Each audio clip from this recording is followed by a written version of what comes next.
Welcome back student स्वागत करुच्ची Bharti classes को मु आपण मानकर सागर सर नवम श्रेणी पिला मानकर साहित्य बहिर प्रथम विषय जार नाम होची वंदे उत्कल जननी।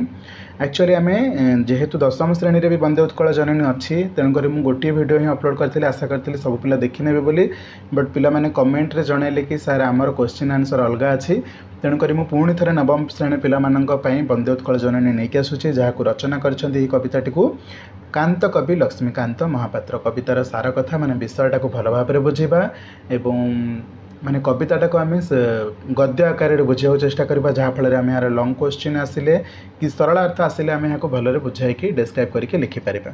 बाकी ऑब्जेक्टिव क्वेश्चन गुड़िक मुझे डिस्कसन करी विषय अंतर्गत जहाँ क्वेश्चन आंसर अच्छी डिस्कसन करी से पर्यंत आपण मैंने चैनल को सब्सक्राइब कर रखि था और निज सांग सहित बहुत मात्रा शेयर कर रखि था।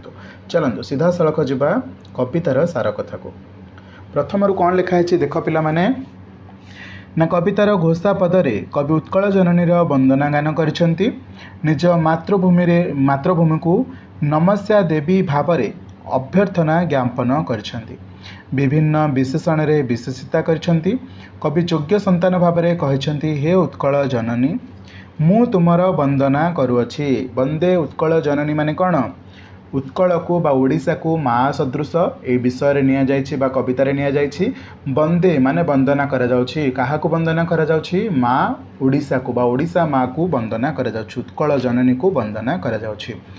तुमर हस अत्यंत सुंदर और मनमुग्धकर तेणु तुम्हें चारु हासमयी माने कौन है जार हस सुंदर ताको आमे कौन कहबा चारु हासमयी बा एमती बुझीपार जेहेतु चारु हाथ समय माने गोटे स्त्रीलिंग को शब्द को बुझाऊँ तेणुक आम एमती कहीपर जो नारीर हस अत्यंत सुंदर सेहीपरि तुमर भाषा मध्य मधुर जहाँ श्रवण कले हृदय अपूर्व पुलक सृष्टि हुए सुतरां तुम्हें होच चारु भाषामयी। तो ये यहाँ स्त्रीलिंग शब्द टी प्रकाश कर तेणुक आम कह जो नारीर भाषा सुंदर ताकू आम कह चारु भाषामयी। एठारे कवि प्रिय जन्मभूमिर मनमुग्धकर हस और हृदयस्पर्शी भाषार सूचना देइछन्ति।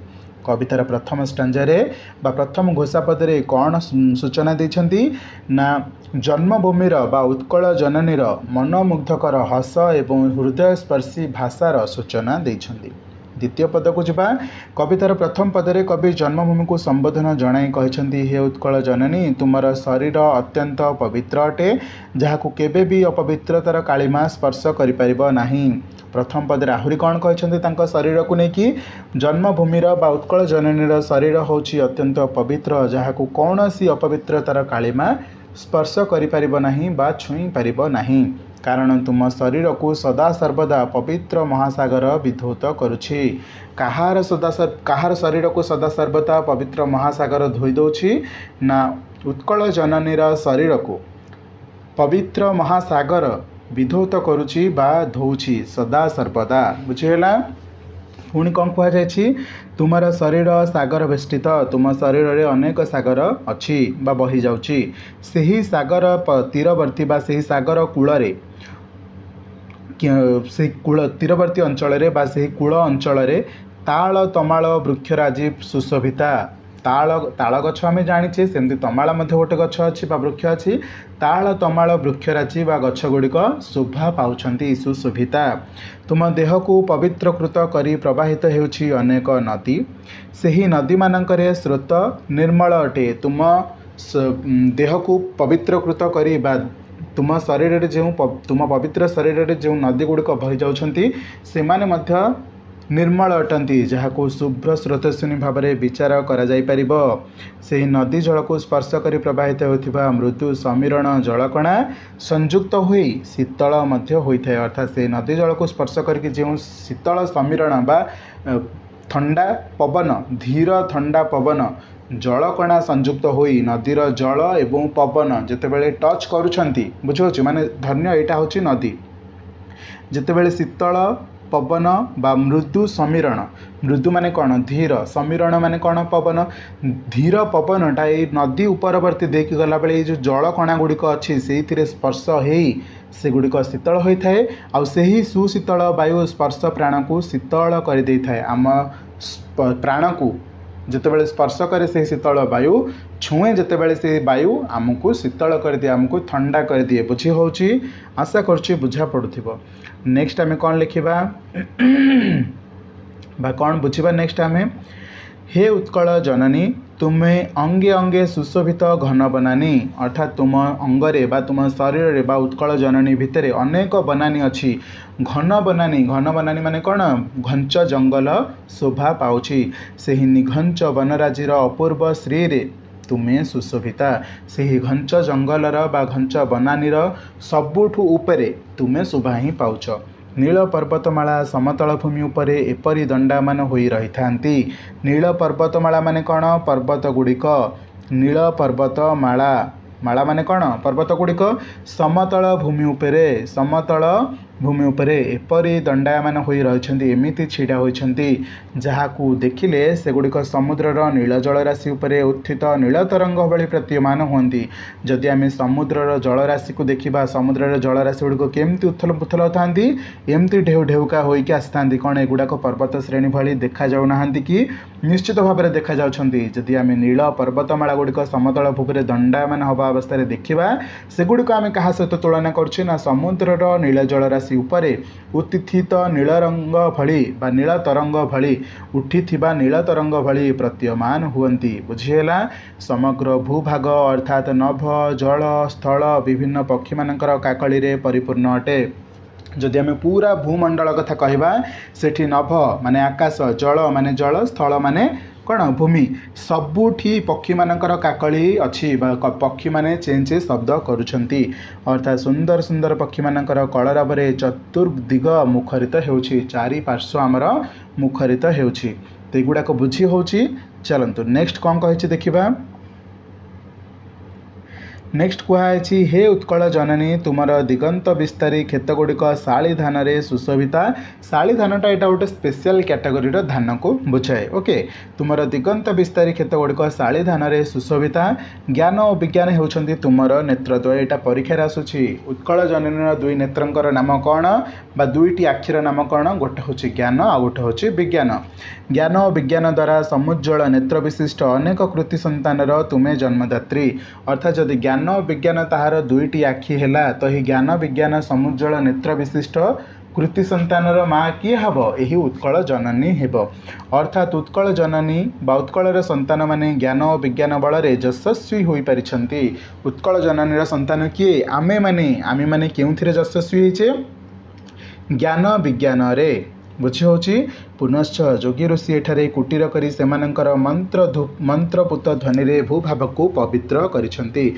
केउ माने भूमि को बा उत्कल जननीर भूमि को पवित्र करिछन्ति, भूभाग को पवित्र करिछन्ति ना जोगी ऋषि माने तांकर मंत्रपुत ध्वनि रे भूभाग को पवित्र करिछन्ति।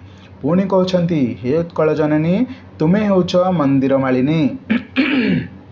तुम्हें कौन, तुम्हें मंदिर मालिनी माने तुम भूभाग अनेक मंदिर स्थापन होइछि, अनेक मंदिर गढ़ी उठी। सुंदर कारुकार्यपूर्ण मंदिर राजी तुम्हें विमंडिता सुशोभिता। सूक्ष्म कला समूह द्वारा तुमर बेश सुशोभिता। से ही मंदिर गुड़िक जो सूक्ष्म कला है, छोट छोट कारुकार्य है, तुम्हें सुशोभिता। सेहीपरि तुमर समग्र प्रदेश पुण्य तीर्थ समूह मध्य परिपूर्ण। तुम पूरा प्रदेश माने पूरा देशटा उत्कल जननी हो कि भारतवर्ष हो पुण्य तीर्थ समूह परिपूर्ण। एठारे कवि कारुकार्य परिपूर्ण मंदिर पूर्ण तीर्थ क्षेत्र द्वारा उत्कल जननी महनिया होइछि बोली संबोधन करियछन्ति। बुझिहेला। नेक्स्ट कहबा वीर प्रसविनी उत्कल मातार महिमा गान करी कवि कहिछन्ति हे उत्कल जननी तुमे हेउछ उत्कलर श्रेष्ठ वीर मानकर निवास स्थली। हे उत्कल जननी, हे माँ उत्कल तुम्हें होछ उत्कलर श्रेष्ठ वीर मानकर निवास स्थली। तुम्हें उत्कलर श्रेष्ठ वीर मानक मध्य निवास देछ, माने स्थान देछ, गृह देछ। अर्थात बहु वीर श्रेष्ठंकर यह होछि गृह। निवास माने कौन, गृह। निवास स्थली माने मध्य गृह को बुझाउछि बा जो स्थली रे बा जो स्थल भाग रे कौन आश्रय नहीं थांती बा निवास नहीं थांती। उत्कଳରେ जन्म से नहीं उत्कଳରେ जन्म नहीं से संतान माने वीर भाव में निजर असामान्य वीरत्व प्रदर्शन करिसेंती सेमाने शत्रु को पदानत मध्य करिसेंती पदानत माने कौन परास्त करिसेंती फलस्वरूप शत्रुकूल रक्त रे तुम देह होइछि रंजित एही वीरत्व पई तुमर रहिछि स्वतंत्र मर्यादा विश्व भूमंडल प्रति तुमर मध्य रहिछि अगाध स्नेह समस्त को आपणे नेबार भाव। नेक्स्ट लाइन रे कौन कहुछि उत्कଳରେ अनेक यशस्वी कवि जन्म नेइछन्ति सेमानंक कलाकृति रे सेमाने उत्कलर बाणी भंडार को करिछन्ति रुद्धिमंत क्यों माने जन्म नेइछन्ति यशस्वी कवि माने जन्म नेइछन्ति तांक पाखरे जो शब्द भंडार अछि बा बाणी भंडार अछि सेथिरे कलाकृति करिछन्ति सेमाने एवं सेथिरे हेइछन्ति सेमाने रुद्धिमंत तेणु कवि कहिछन्ति हे उत्कल जननी कवि श्रेष्ठ तथा सुयोग्य पुत्र मानक द्वारा तुमे हेइछ वंदनीया कवि श्रेष्ठ तथा सुयोग्य पुत्र मानक द्वारा तुम्हें हेछ वंदनीय अर्थात तुम्हें सुयोग्य पुत्र मानक सृष्टि करछ तुम्हें सुयोग्य पुत्र मानक जन्म देछ सेथिरे मध्य हेछ तुम्हें वंदनीय सेही यशस्वी कवि मानक पई बा सेमानकर आनंद कीर्तिमान पई तुम्हें सारा पृथ्वी रे ख्याति अर्जन करियछ तुम्हें धन्या तुम्हें पुण्यवती तुमर से पवित्र ऐतिह्य परिपूर्ण भूमि रे आमे सबुदिन आश्रय नहींछु अर्थात उत्कल जननी सर्वदा शरणदात्री भाव में चिर नमस्या होई रहिबो सेही जन्मभूमि रे बा सेही उत्कल जननी भूमि रे आमे जन्म नेछु सेही जन्मभूमि होची पवित्र ऐतिह्य रे परिपूर्ण एठी सबुदिन आमे आश्रय नहींछु एवं शरणदात्री भाव में तुम पाखे सब बेले नमस्या हुई रहीछु बुझी होची विषय अति सुंदर लगिला आपण मानकु केमती लागिछि कमेंट सेक्शन में निश्चित भाव में जनइबे जो जो कष्ट शब्द गुड़िक अच्छी विषयर कष्ट जो अभ्यास विषयर पर आपण को कष्ट शब्द गुड़िकर अर्थ मध्य देछि कविताटी को बारंबार पढ़ंतु देखिए आपण को बहुत बढ़िया लगे पूरा बुझा पड़ जिवो प्रति लाइन को भी भल भाव में बुझीपारे बाकी ये विषय पढ़ी सारा पर ये भाव में आम यार सरलार्थ हो लंग क्वेश्चन हो भल भाव में डिस्क्राइब करके लिखिपर बुझे ना नहीं यार परवर्ती वीडियो आम यार क्वेश्चन आंसर नहीं आसवा जोटा कि बही अच्छी ओके तो चलतु देखा परवर्ती वीडियो से पर्यंत वीडियो को बहु मात्रा शेयर करूँ चैनल को सब्सक्राइब करनी थैंक यू सो मच।